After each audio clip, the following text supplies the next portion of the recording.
Boa noite, meu amigo, minha amiga, você que nos acompanha na página Pregações Espíritas no Facebook e você que está inscrito no canal Pregações Espíritas no YouTube. Sejam todos muito bem-vindos a mais uma pregação de sábado às 20 horas, hoje, dia 2 de julho de 2022. Tivemos uma pequena interrupção do sinal. Por isso estamos recomeçando a nossa pregação. Como leitura preparatória para a nossa prece, nós vamos ler do livro Em Torno do Mestre, de autoria de Vinícius. Vinícius é um autor que não teve obras mediúnicas. Ele usou esse pseudônimo e ele era conhecido, o nome verdadeiro desse autor, era Pedro Camargo. E teve diversos livros escritos em vida, enquanto encarnado. Então ele não foi médium, psicógrafo. Embora nós saibamos que pessoas, mesmo na condição de encarnadas, com uma sintonia muito boa, muito elevada, sempre são, na verdade, médiums, no mínimo, inspirados pela espiritualidade superior. E não é diferente no caso de Vinícius, Pedro Camargo. Então nós vamos ler desse livro Em Torno do Mestre, de autoria de Vinícius, o capítulo intitulado Educar. Na maneira de conduzir a obra da educação está a chave do problema cuja solução o momento atual da humanidade reclama. Não há duas correntes de opinião quanto ao valor da educação. Todos reconhecem e a proclamam como medida salvadora. Porém, há divergência no que respeita ao modo de educar. Existem dois processos de educação. Um falso, que mascara a ignorância. Outro verdadeiro, que realmente conduz ao saber. Um que age de fora para dentro, outro que atua de dentro para fora. Um artificial, ora maquiavelicamente empregado para confundir. Outro natural, cujo alvo é esclarecer, libertar e aperfeiçoar o homem. O ensino por autoridade, impondo princípios e doutrinas, avilta o caráter e neutraliza as melhores possibilidades individuais. Cria a domesticidade e a escravatura espiritual, regime ignóbil, onde se estiolam as mais nobres aspirações e onde se oficializam a hipocrisia, o vício e o crime. O ensino por autoridade é a educação às avessas. Oblitera a mente, ofusca a inteligência, ensombra a razão, atrofia a vontade, mecaniza e ancilosa a alma do educando. O ensino que se funda no processo de despertar os poderes latentes do espírito é o único que realmente encerra e resolve o problema da educação.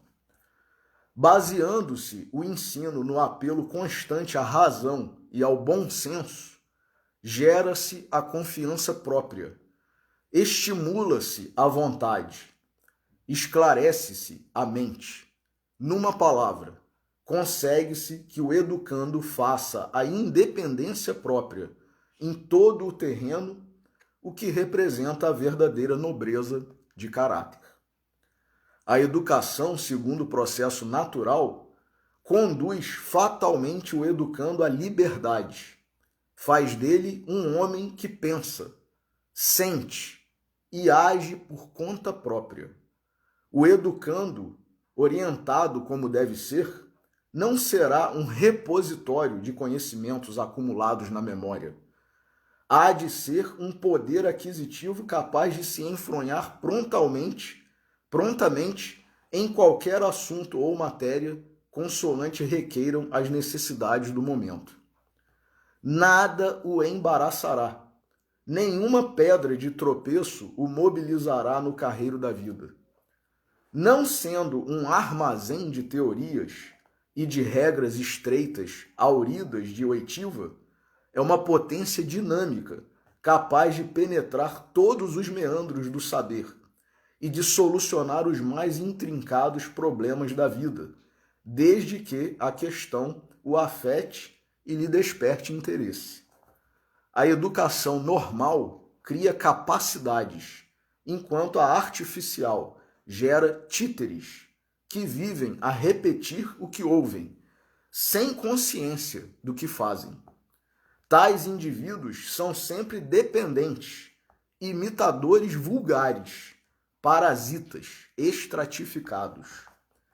A educação real organiza sociedades dignas, onde a ciência, a filosofia, a moral e as artes vicejam francamente sob a atmosfera favorável, onde há campo vasto para todas as atividades do espírito e onde todas as aspirações elevadas da alma encontram possibilidades de realização.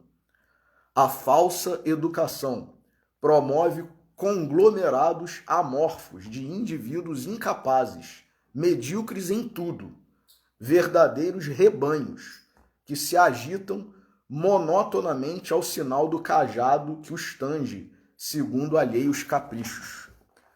A educação, tal como deve ser, prepara o indivíduo para a vida como realmente ela é, para os destinos altaneiros que Deus concebeu e tracejou para o espírito.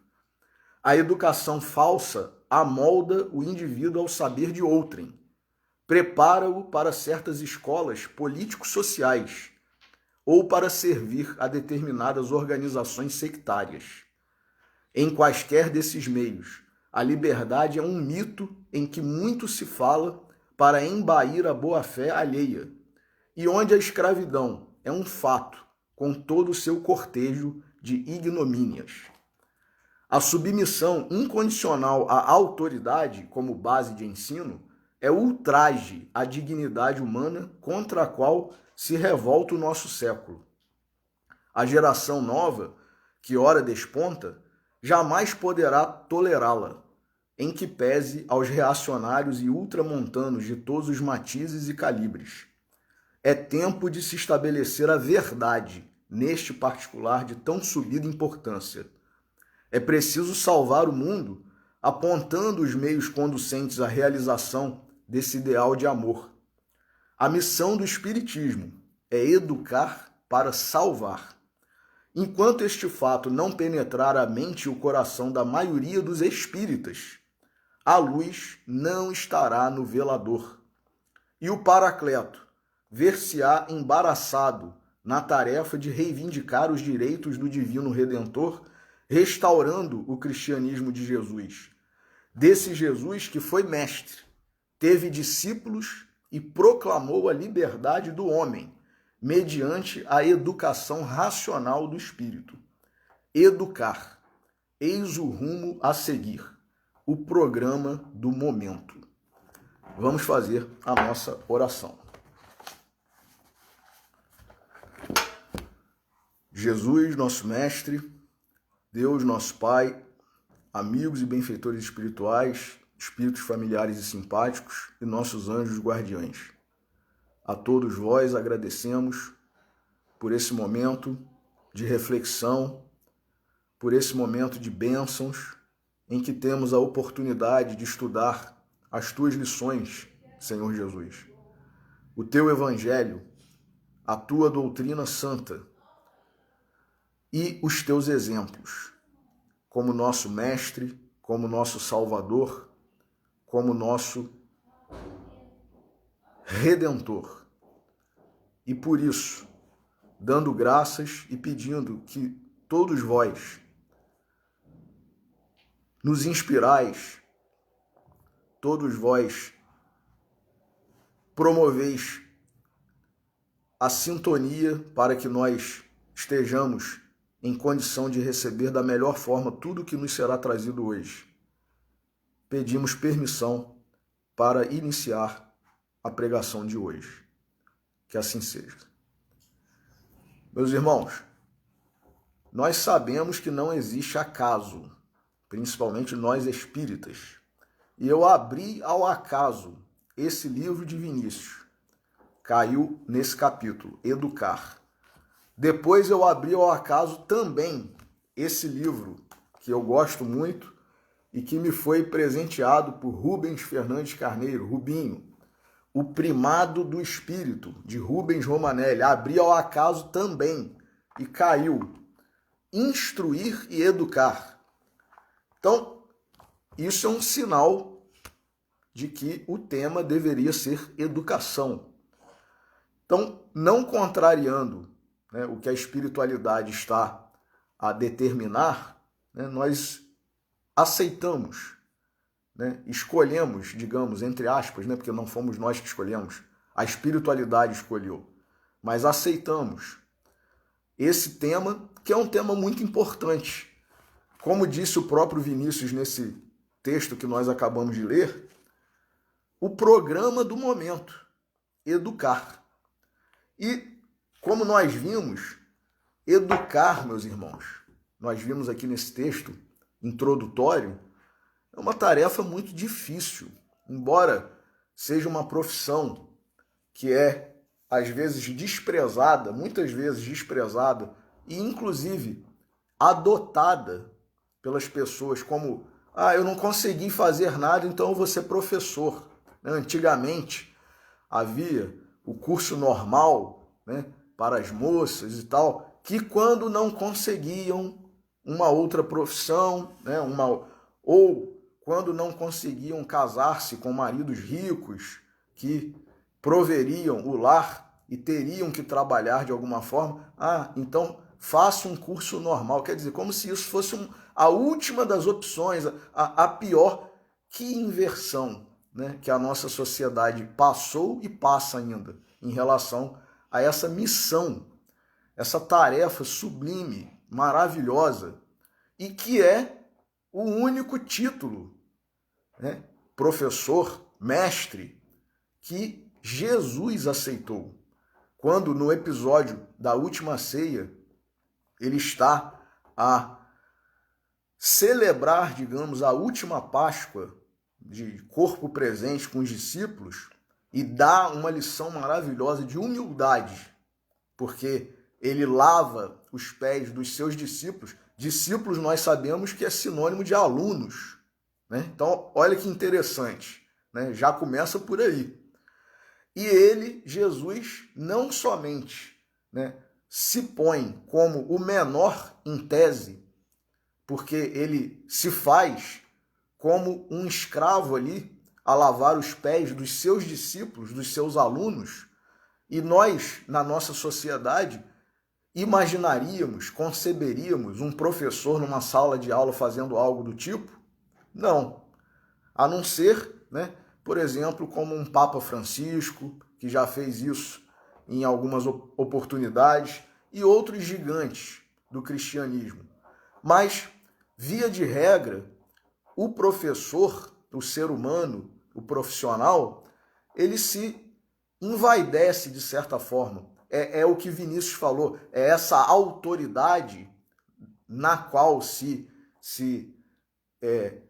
envereda, né, se imiscui o professor, o mestre, e ele acha que o aluno não tem nada para oferecer, tem apenas que ficar naquela posição de receptor, né, recebedor, e nós estamos a ver aí hoje, inclusive, como disse Vinícius, inversões de métodos de didática, pedagogia, e não somente isso, adulteração das próprias matérias, porque omite-se, né, fato relevante ou ponto crucial, verdadeiro de um determinado aspecto dessa ou daquela matéria, porque não se quer, ao contrário do que Vinícius falou aqui, educar da forma natural, verdadeira, correta. Quer-se, na verdade, formar, como ele disse, imitadores vulgares, parasitas, estratificados, né, que vivem a repetir o que ouvem. Isso quando não, como diz ele, né,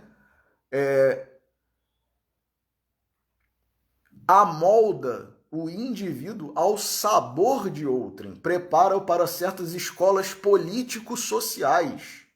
Temos visto isso, né? Doutrinação política nas salas de aulas, infelizmente. Então, quer dizer, a ciência, a matéria, a matemática, a língua portuguesa, a geografia, a história, a biologia, a química, a física, a filosofia, ficam em segundo plano. E o que se objetiva é criar, né, formar pessoas para defenderem ou pensarem ou repetirem essa ou aquela escola política, escola, né, filosófica, ideológica e seja lá o que for. Então, o que Vinícius há muito tempo já estava a destacar era exatamente isso. Nós temos que pensar a educação como uma maneira de criar não repetidores e não apenas bons profissionais, bons homens, bons cidadãos, bons seres humanos. Não adianta você ser um bom profissional e não ser um bom cidadão. Então, nesse livro de Vinícius, que foi publicado em meus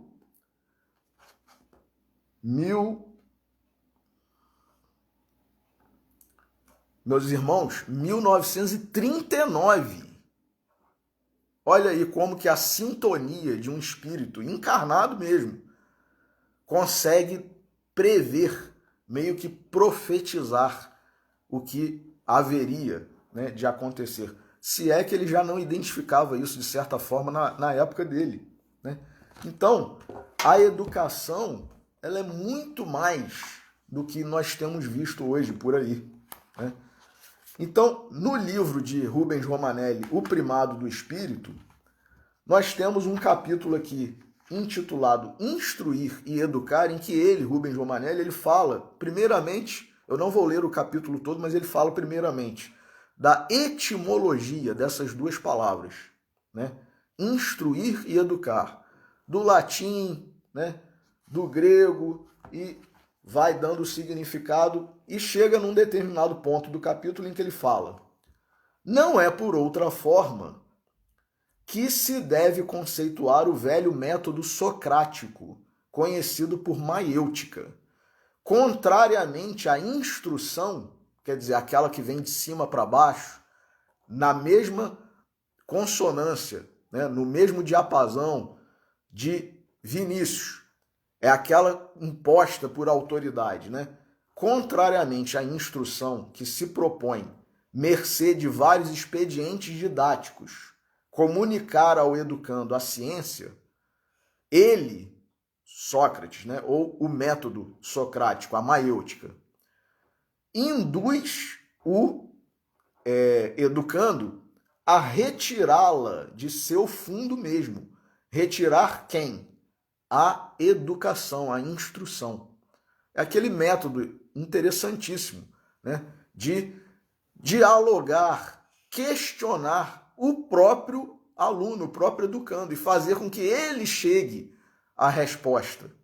Muito interessante. Então, Rubens Romanelli está a destacar aqui, ele que foi considerado o maior de todos os filósofos, Sócrates. Não por acaso, não por outra forma, que se deve conceituar o velho método socrático, conhecido por maiêutica. Contrariamente à instrução que se propõe, mercê de vários expedientes didáticos, comunicar ao educando a ciência, ele o induz a retirá-la de seu fundo mesmo, então de si mesmo. Isso ressalta da própria etimologia da palavra maiêutica, que é derivada do verbo grego maieuomai, dar à luz, passivo de maieuo, fazer de parteira, oriundo, por sua vez, do substantivo maia, mãe, da raiz expressiva ma de que saíram o grego meter e o latim mater, mãe. Para Sócrates, com efeito, o espírito se comporta qual a mãe, em cujas entranhas dorme o germe divino das ideias, que a educação compete desenvolver e trazer à luz. Então, olha que maravilha. A função da educação é fazer com que cada um de nós, né, revele, digamos assim, todo o potencial que tem em si, né, cada um de nós. Concebe-se, então, diz Rubens Romanelli, com que rara habilidade deve conduzir-se o educador. Então, quer dizer, não é uma profissão de menor importância, né? Uma vez, eu, graças a Deus, sou filho de pai e mãe, professores. E não é porque são meus pais, não, mas foram professores de verdade. E uma vez, a minha mãe, dando aula num determinado curso, foi instruída, e esse curso era preparatório justamente para moças que queriam passar, né, alcançar o título de professoras. E ela, minha mãe, foi instruída de que ela não deveria dar a matéria com muita amplitude, com muito aprofundamento. Era um curso, meus irmãos, preparatório. Ela não deveria passar toda a matéria, todo o conteúdo. Ela deveria fazer, segundo a expressão que a pessoa utilizou para a minha mãe, fazer um doping. Vejamos, hein? Quem conhece aí o mundo dos esportes, né, das Olimpíadas, das competições desportivas, sabe que o atleta que se submete ao uso de substâncias justamente para forjar uma capacidade maior do que a que ele tem, muitas vezes é eliminado da competição, se não banido. Ele não pode mais voltar a competir. Então, o que essa coordenadora, essa pessoa, sugeriu que minha mãe fizesse nesse curso preparatório era que ela fizesse um doping nas alunas, nas candidatas, e apenas fingisse que estava passando o conteúdo da forma correta. Então, quer dizer, totalmente contrário ao objetivo real, verdadeiro da educação, né? Então, o que Rubens Romanelli está falando é isso. Essa habilidade que o professor deve ter, né, e com a qual deve conduzir-se, é de rara habilidade. Então não é uma coisa que qualquer um pode se arvorar, eu vou ser professor agora, né? Então, diz ele, concebe-se então com que rara habilidade deve conduzir-se o educador para não suceder que, forçando a ideia, provoque antes, já que ele havia acabado de falar que o objetivo da educação é desenvolver, trazer à luz, inclusive usando a etimologia da palavra maiêutica, ele diz, forçando a ideia, provoque, para não suceder que forçando a ideia, provoque antes um aborto que um parto normal. Que metáfora interessante, né? Ainda mais nós hoje aí, em tempos em que esse assunto está sendo tão polêmico e tão discutido, né? O aborto. Mas enfim, ele está usando como uma metáfora aqui muito interessante. Importa, diz Rubens Romanelli, que a ideia surja espontânea, sem coação alguma, como resultado de íntima e profunda maturação do espírito. E hoje nós vemos professores tolhindo os alunos. O aluno não pode se expressar da forma como ele quer. Ele tem que se expressar da forma como o professor quer. Então, quer dizer, é na contramão do que esses grandes vultos do espiritismo, e não somente do espiritismo, né? Do passado, da filosofia, grandes vultos da humanidade, né? Nos ensinaram. O educador é o jardineiro e o educando é a flor, cujo perfume é a ideia, Ora, a flor só deixa exalar seu perfume depois que desabrocha. É graças à educação que se enriquece o patrimônio material e espiritual da civilização. Porque a educação é atividade inventiva e criadora. É evolução, conquista de valores sempre novos. É ela progressiva revelação do conteúdo incógnito da vida. Ou antes, é a própria vida, que expandindo-se vai alargando seus flutuantes horizontes até fazer que eles se diluam na suprema visão do infinito. Então, meus irmãos, que profundidade o tema, o assunto. Lógico que nós não vamos esgotar nessa reflexão de hoje. Nem teríamos condições de. Né? Eu mesmo não sou professor, sou filho apenas de professores. Mas também, num outro capítulo, nesse mesmo livro, O Primado do Espírito, Rubens Romanelli, ele no capítulo intitulado O Primado do Espírito, que é o título do livro, né, ele diz, num item desse capítulo, carência de educação moral.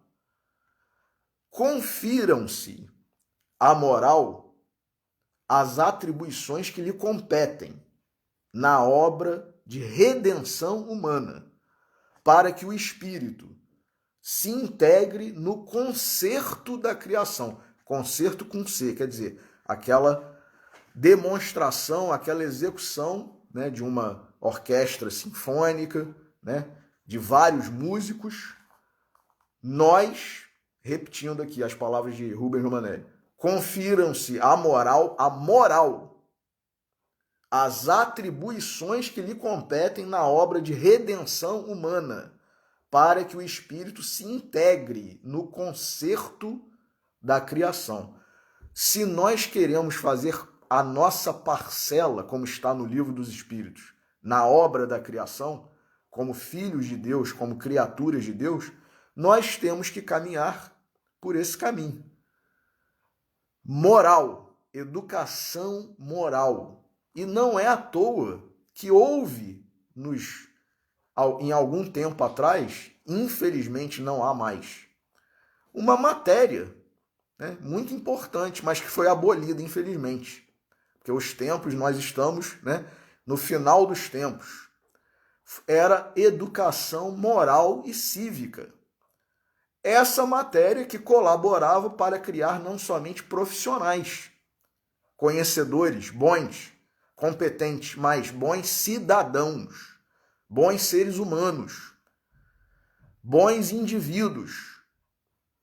Então, é o que Rubens Romanelli está falando aqui. A moral deve ocupar posição de preeminência em todos os atos de nossa vida. Comprovado como está, que é dela que dependem principalmente o bem de cada um e a felicidade de todos. Quando ela deixa de ser a força impulsora e coordenadora dos empreendimentos humanos para ser apenas a letra morta dos códigos sociais, sobrevêm, então, esses períodos de decadência, tão bem caracterizados nas páginas da história. Artes e ciências, olha aí o que a gente vê hoje, chamando-se de arte, mas que não é, na verdade, né? Confundem liberdade de expressão com arte. Mas, enfim, eu não sou crítico de arte, né? Artes e ciências, leis e costumes, homens e sociedades, povos e civilizações. Tudo se precipita do pedestal de suas efêmeras grandezas para consumir-se na voragem da morte. Quer dizer, é a morte da arte, a morte da moral, a morte da educação como um todo, né? Para conjurar todos esses males, diz Romanelli, a que, por autodeterminação, não puderam furtar-se as gerações que nos hão precedido, faz-se mister romper com esse nefasto preconceito materialista, segundo o qual deve a moral ser excluída de nossos programas oficiais de ensino. Isso aconteceu aqui no Brasil, infelizmente. Educação moral e cívica não acontece mais como disciplina regular, né, oficial da grade curricular dos alunos, principalmente na rede pública de ensino. Então, segundo o qual, né, deve ser a moral excluída dos nossos programas oficiais de ensino, que foi o que aconteceu aqui no Brasil, e assim, posta fora do âmbito de nossas diuturnas cogitações. A escola deve constituir um templo de sabedoria, onde a formação de mentalidade se processe à luz dos princípios de sadia moral, para que o intelecto preencha suas legítimas finalidades, sem se expor ao risco de prostituir-se. O educador, ao seu turno, não deve, por forma alguma, abstrair-se desse delicado aspecto de sua missão. Todos sentimos a benéfica influência que tem exercido em nossa vida o mestre de caráter. Suas palavras e seus gestos são como rasgos de luz, abertos na noite escura de nossa ignorância. Ficam-nos para sempre na memória, como um traço de recordação e de saudade, para aos poucos se integrarem em nossa personalidade e aí constituírem novo núcleo de irradiação espiritual. Então o professor não é somente aquele expositor que passa o assunto, a matéria, o conteúdo. Ele é, na verdade, um exemplo para o aluno, ou ao menos deveria ser, né? Então o aluno muitas vezes se inspira. Eu conheço, né, um aluno da minha mãe que, por se inspirar nela, quis ser professor de língua portuguesa, porque a admirava, né, e se identificava também com a forma como ela passava a matéria e tal. Então, quer dizer, o papel do professor não é somente passar o conteúdo, é exemplificar, né, é trazer o aluno para a vida, né, e não de forma politizada, ideologicamente, enfim, é trazer a pessoa para a vida como um cidadão, como um homem de bem, como uma pessoa boa, correta, independentemente de ser ou não cristã essa pessoa, né? Então, a primeira preocupação, pois, de quantos impuseram a sublime árdua tarefa de educar, deve ser a de concentrar a atenção do homem num elevado ideal de espiritualidade e dar-lhe a consciência de que o seu labor é tanto mais fecundo em resultados práticos quanto mais desinteressado for o móvel de suas pesquisas e mais alta for a meta de suas aspirações. A história demonstra-nos à saciedade que as mais precisas conquistas da civilização nunca as empreendeu o homem inspirado por fins utilitários ou movido de sentimentos subalternos, mas impelido por um desejo em cujo fundo latejam sempre o instinto do bem e a intuição da verdade. Não por acaso Jesus, o nosso mestre maior, o nosso mestre perfeito, o mestre dos mestres, nos disse: conhecereis a verdade, e a verdade vos libertará. Compreende-se, Dessart, diz Romanelli, como pode a moral influir nos domínios das ciências, desde as mais concretas até as mais abstratas.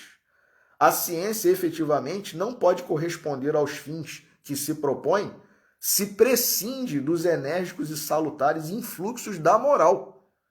Os fins da ciência não são os fins do espírito, segundo o pressuposto da escola materialista, mas unicamente um meio de que se serve o espírito para atingir outros fins mais elevados. Não esperemos que a ciência, a despeito de seus poderosos recursos técnicos, nos conduza um dia ao conhecimento da natureza última das coisas, embora no início, na introdução do livro dos Espíritos, está lá aliança da ciência e da religião. Do livro dos Espíritos, não. Do Evangelho segundo o Espiritismo, né? Só confirmar aqui.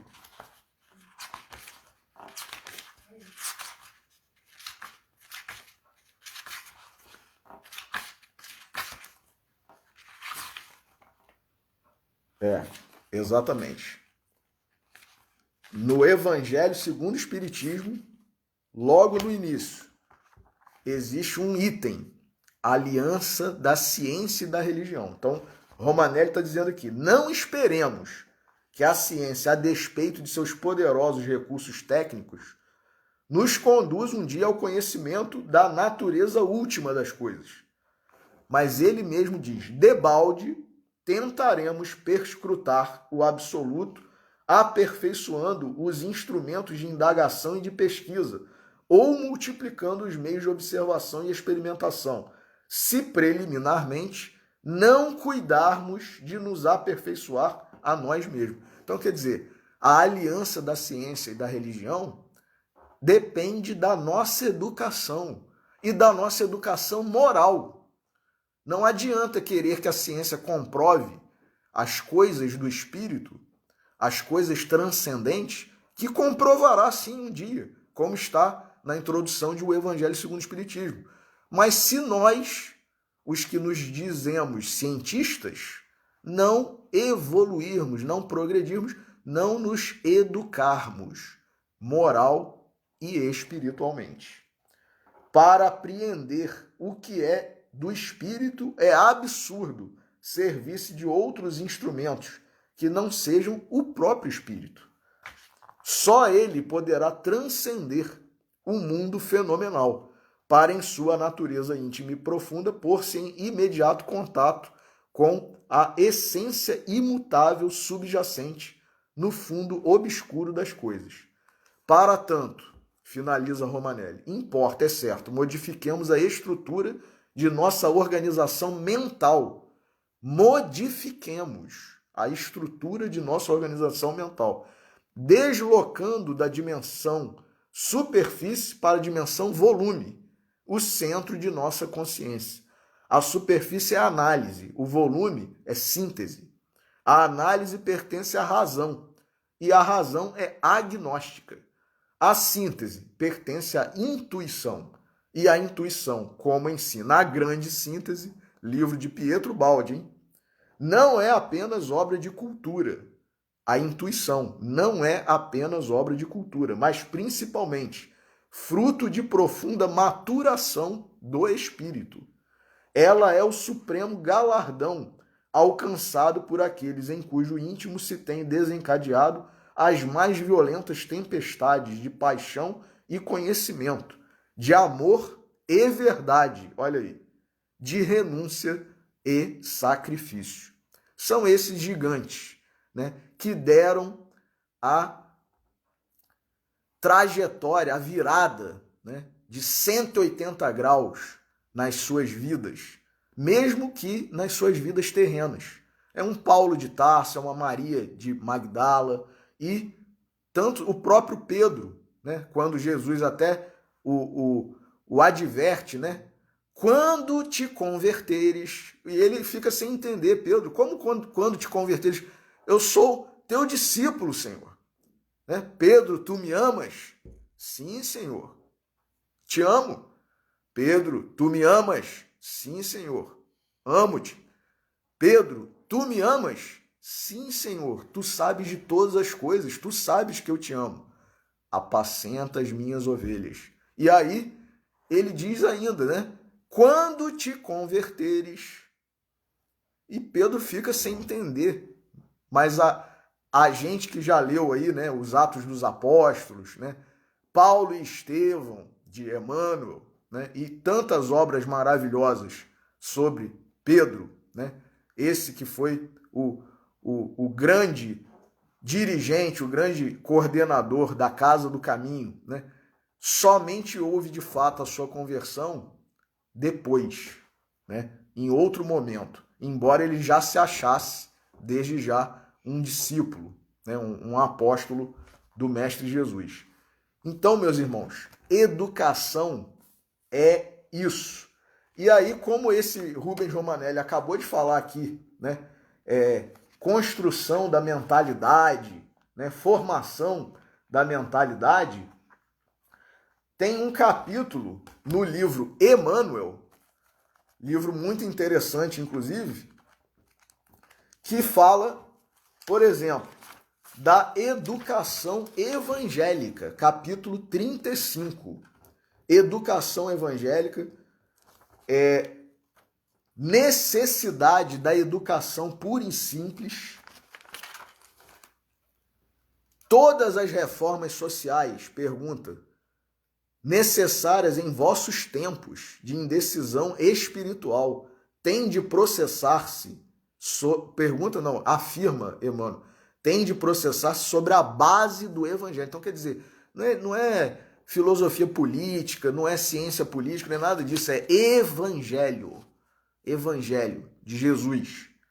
Todas as reformas sociais necessárias em vossos tempos de indecisão espiritual têm de processar-se sobre a base do evangelho.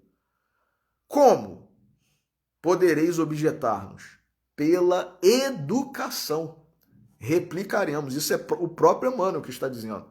O plano pedagógico que implica esse grandioso problema tem de partir ainda do simples para o complexo. Ele abrange atividades multiformes e imensas, mas não é impossível. Primeiramente, o trabalho de vulgarização deverá intensificar-se, lançando através da palavra falada ou escrita, do ensinamento, as diminutas raízes do futuro. Então, quer dizer, é não ter vergonha de falar sobre o Evangelho de Jesus em qualquer momento das nossas vidas, né?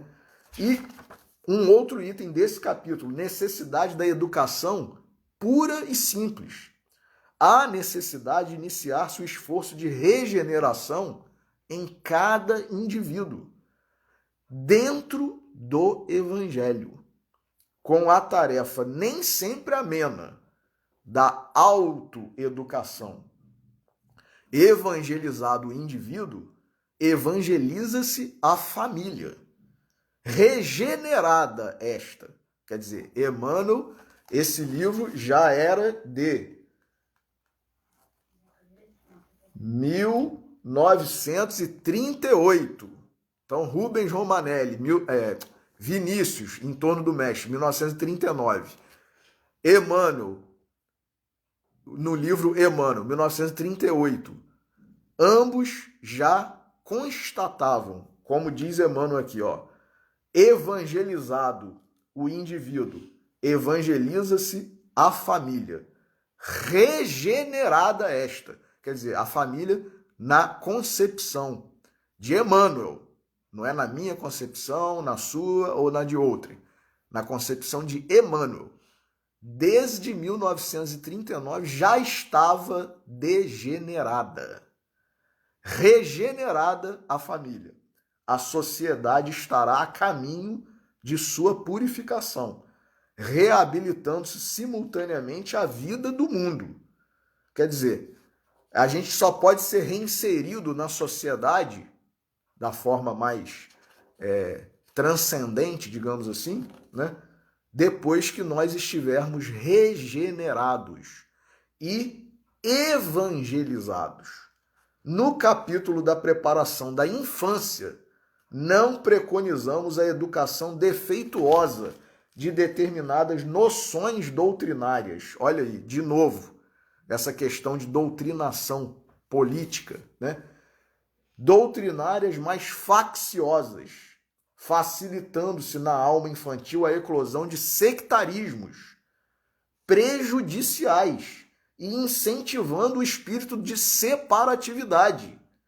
E não concordamos com a educação ministrada absolutamente nos moldes desse materialismo demolidor. Quer dizer, é a gente dar mais importância às coisas materiais do que às espirituais, meus irmãos.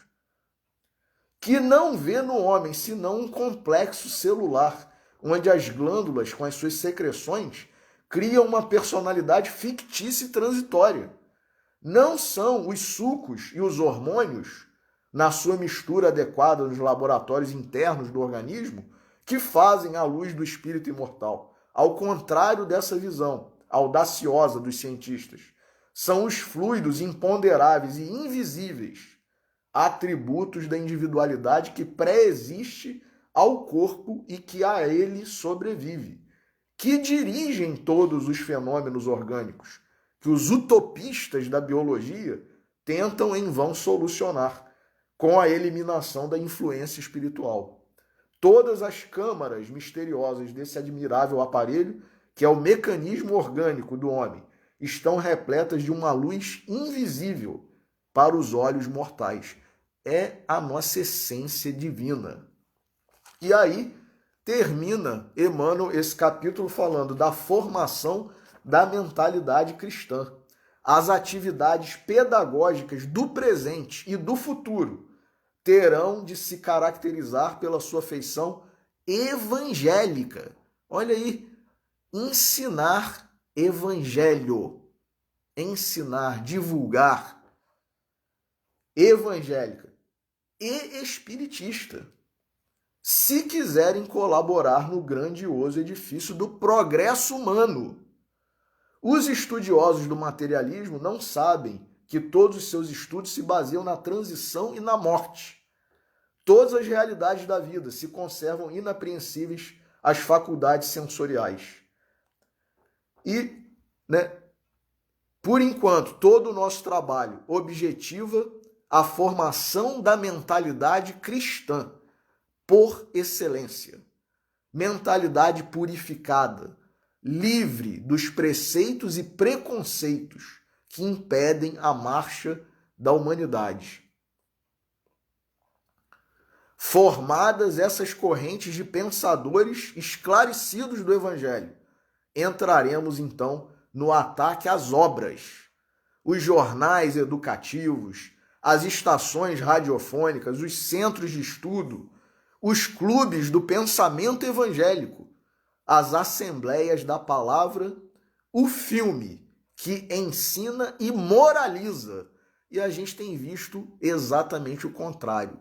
Filme, novela, videozinho, TikTok e não sei o quê, só imoralidade, depravação, coisas ruins, degradantes, que ensinam coisas péssimas para as nossas crianças, para os nossos jovens, para nós. E nós perdemos tempo com isso. Ficamos o dia inteiro vendo essas porcarias, essas coisas que desconstroem o indivíduo, desconstroem a família, desconstroem a sociedade. Então, Emmanuel dizendo que a gente tem que ver filme, ler livro, ler jornal, ler revista que edifica, que promove a palavra do Evangelho, a palavra de Deus. Isso não é ser fanático, não, meus irmãos. Porque hoje em dia criou-se um antagonismo, ciência e religião. Quem é religioso não é a favor da ciência em tese, negacionista e tal. Não tem nada disso. Tem nada disso. Então, diz Emmanuel, nós temos que nos livrar desses preconceitos. Então, voltando. O filme que ensina e moraliza. Tudo à base do sentimento cristão. Não constituem uma utopia dos nossos corações. Essas obras que hoje surgem vacilantes e indecisas, a pessoa hoje tem até medo de fazer um filme, fazer uma pregação, muitas vezes, divulgar um artigo construtivo, bom, evangélico, essencialmente, com base no Evangelho do nosso Senhor Jesus Cristo. Essas obras que hoje surgem vacilantes e indecisas no seio da sociedade moderna, experimentando quase sempre um fracasso temporário, indicam que a mentalidade evangélica não se acha ainda edificada. A andai-maria, porém, aí está, esperando o momento final da grandiosa construção. Toda a tarefa no momento é formar o espírito genuinamente cristão. Terminado esse trabalho, os homens terão atingido o dia luminoso da paz universal e da concórdia de todos os corações. Maravilhoso, o texto aqui de Emmanuel. Para não passar ao largo do que o Livro dos Espíritos tem em relação a esse assunto, educação, questão 796. No estado atual da sociedade, a severidade das leis penais não constitui uma necessidade? Uma sociedade depravada certamente precisa de leis severas. Infelizmente, essas leis mais se destinam a punir o mal depois de feito do que a lhe secar a fonte. Só a educação poderá reformar os homens, que então não precisarão mais de leis tão rigorosas. Em outra questão, Kardec pergunta: não há homens, 889, não há homens que se veem condenados a mendigar por sua culpa? Sem dúvida, responde os espíritos superiores. Mas se uma boa educação moral lhes houvera ensinado a praticar a lei de Deus, não teriam caído nos excessos causadores da sua perdição. Disso, sobretudo, é que depende a melhoria do vosso planeta. Disso que? Educação moral. Depende a melhoria do vosso planeta. Resposta à questão 889.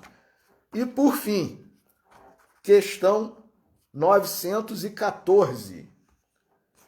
Fundando-se o egoísmo no sentimento do interesse pessoal, bem difícil parece extirpá-lo inteiramente do coração humano. Chegar-se-á a consegui-lo? À medida que os homens se instruem acerca das coisas espirituais, menos valor dão às coisas materiais. Depois, necessário é que se reformem as instituições humanas, que o entretêm e o excitam.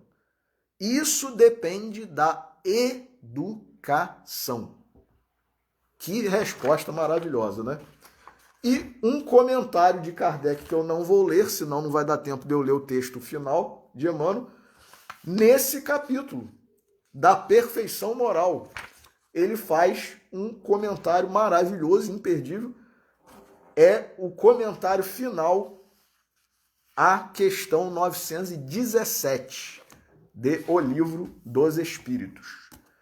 Então, para finalizar, do livro Fonte Viva, meus irmãos, livro de Emmanuel, psicografado por Francisco Cândido Xavier, esse grande professor e mestre também que nós tivemos, médium, verdadeiro, honesto, evangelizado, representante muito bom, muito correto do cristão verdadeiro, como deve ser. Não por acaso, né? Foi eleito o maior brasileiro de todos os tempos, Chico Xavier, que no último dia 2 agora, dia 30, perdão, dia 2 é hoje, né? No último dia 30 de junho, fez aniversário de desencarnação, né? 20 anos, né? Se não me engano, né? 20 anos. Então, esse livro, um de tantos, né, que ele psicografou, Fonte Viva, autoria de Emmanuel, psicografado por Chico Xavier, capítulo 30, intitulado Educa. Na semente minúscula reside o germe do tronco benfeitor. No coração da terra há melodias da fonte. No bloco de pedra há obras-primas de estatuária. Entretanto, o pomar reclama esforço ativo. A corrente cristalina pede aquedutos para transportar-se incontaminada. A joia de escultura pede milagres do buril. Também o espírito traz consigo o gene da divindade. Deus está em nós, tanto quanto estamos em Deus. Mas, para que a luz divina se destaque da treva humana, é necessário que os processos educativos da vida nos trabalhem no empedrado caminho dos milênios. Somente o coração enobrecido no grande entendimento pode vazar o heroísmo santificante. Apenas o cérebro cultivado pode produzir iluminadas formas de pensamento. Só a grandeza espiritual consegue gerar a palavra equilibrada, o verbo sublime e a voz balsamizante. Interpretemos a dor e o trabalho por artistas celestes de nosso acrisolamento. Educa e transformarás a irracionalidade em inteligência, a inteligência em humanidade e a humanidade em angelitude. Educa e edificarás o paraíso na terra. Se sabemos que o Senhor habita em nós, aperfeiçoemos a nossa vida a fim de manifestá-lo. Maravilhosas lições, meus irmãos. Então, agradecemos a Jesus por tudo que recebemos hoje, pedimos permissão para encerrar a nossa reflexão e fica o convite para todos nós, para mim, para você que está nos assistindo. Vamos nos educar? Obrigado a todos pela assistência. Um ótimo final de sábado, um ótimo domingo, uma semana de paz, de reflexões, de muito trabalho e de muita educação. Uma boa noite a todos, que Deus nos abençoe.